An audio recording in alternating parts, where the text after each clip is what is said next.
नारी अगर पति का नाम लेती है तो उसकी आयु तिल भर की क्षीण होती चली जाती है। कितना?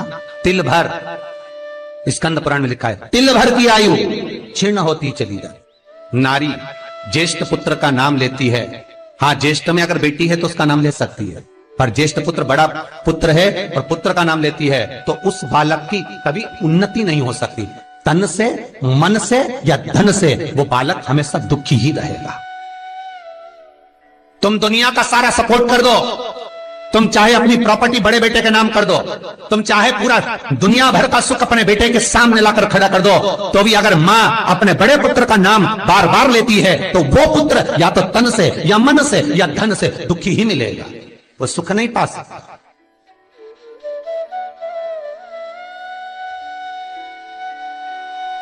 और जिन जिन के घर में बड़ा पुत्र हो और बड़े पुत्र का नाम आप माताएं लेती हो तो उसकी दशा जरूर देख लेना एक बार। हो कथा गलत नहीं कह सकती, स्कंद पुराण कभी गलत नहीं जा सकती। आपके घर में भी अगर बड़ा पुत्र हो और पुत्र का नाम अगर आप ले रहे हो, हाँ ये जरूर है अगर बेटी बड़ी और उसके बाद पुत्र बड़ा है तो वो ज्येष्ठ नहीं माना जाएगा। ध्यान रखना, ज्येष्ठ का मतलब होता है सबसे बड़ा पुत्र, उसके बाद सारे बच्चों का जन्म हुआ।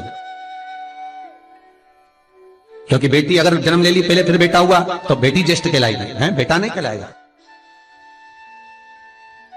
अगर पहला ज्येष्ठ पुत्र है तो मां सारी प्रॉपर्टी दे दे, सारा वैभव दे दे, मां सारा दौलत दे दे, मां उसके ऊपर सर्वस्व निछावर कर दे। पर अगर बेटे का नाम माता बार बार लेती है तो उस बेटे की उन्नति तरक्की नहीं हो सकती, उसको जीवन में सुख नहीं मिल सकता, कुछ ना कुछ चीज से वो दुखी रहेगा। चाहे वो बच्चों से रहे, पत्नी से रहे, परिवार से रहे, कुटुंब से रहे, व्यापार में रहे, व्यवसाय में रहे, ऑफिस में रहे, चाहे अपने शरीर से रहे, पर दुख तो उसके भाग्य में थोड़ा लिखा ही रहे।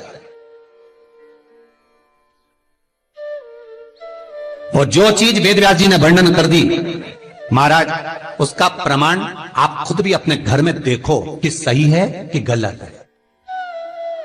जिस जिस घर में बड़ा पुत्र हो और मां उसका नाम बार बार लेती हो, बार बार लेती हो, उस पुत्र की दशा देखिएगा आप।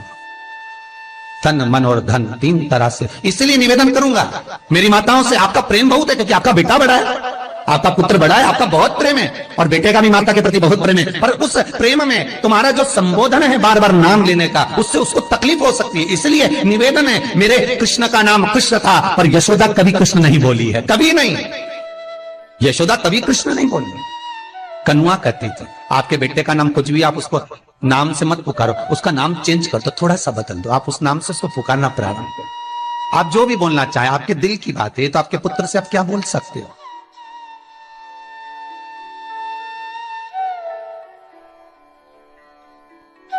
मेरी कौशल्या मैया राम को केवल राम ही कहती थी।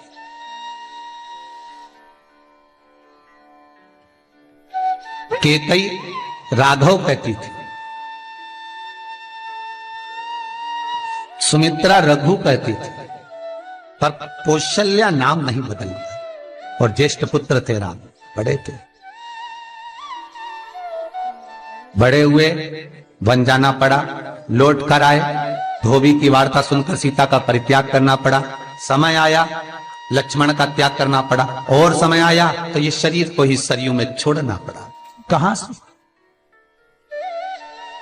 स्कंद पुराण कहती है पति का नाम अगर नारी ले रही है तो तिल तिल भर उसकी उम्र घट रही है। पर ना जाने माताओं को ऐसा क्या है कि वो आज का फैशन हो गया, ए राघव इधर आ, राघव भी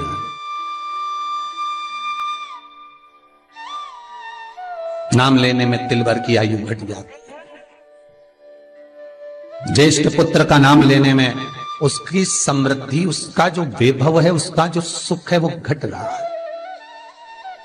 जिस गुरु से गुरु मंत्र लिया है, गुरु दीक्षा ली है, जिस गुरु से आपने गुरु मंत्र का स्मरण किया है, जिस गुरु से आपने गुरु मुख हुए हैं, जिस गुरु से आपने गुरु मंत्र लिया है, आपने अगर मंत्र ले लिया, चार जगह पर बात निकले, कोई पूछ भी ले कि आपने गुरु मंत्र किससे लिया, तो बता दो भैया हम तो वहां गए थे, वहां का जो गुरु जी है उनसे हमने गुरु मंत्र लिया, वही हमारे गुरु है।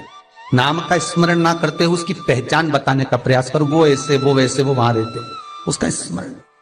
गुरु का नाम लेने से क्या जाता है महाराज? शास्त्र कहता है गुरु जिसने मंत्र दिया उसका नाम मत लो, गुरु ने जो मंत्र दिया उसका नाम लो। बहुत ध्यान देना हमारे, दुनिया के लोग गुरु का नाम लेकर बैठे हैं। उन गुरु जी से मंत्र लिया था तो उन्हीं का नाम लिया जाए, श्री ये मान जी, ये मान जी। अरे क्या नाम लेना, क्या नाम लेना? हमें गुरु का नाम नहीं याद करना, हमें गुरु मंत्र याद करना। जो गुरु ने मंत्र दिया उसका स्मरण करना। क्या होता है, स्कंद पुराण कहती है, जब माला जपने के लिए बैठते हैं तो गुरु का श्री विग्रह तुम्हारे सामने होना चाहिए कि हमने उन गुरु जी से मंत्र लिया है, पर गुरु का नाम नहीं। गुरु मंत्र लेते समय गुरु का विग्रह सामने हो और मंत्र जो गुरु ने दिया है उसका स्मरण।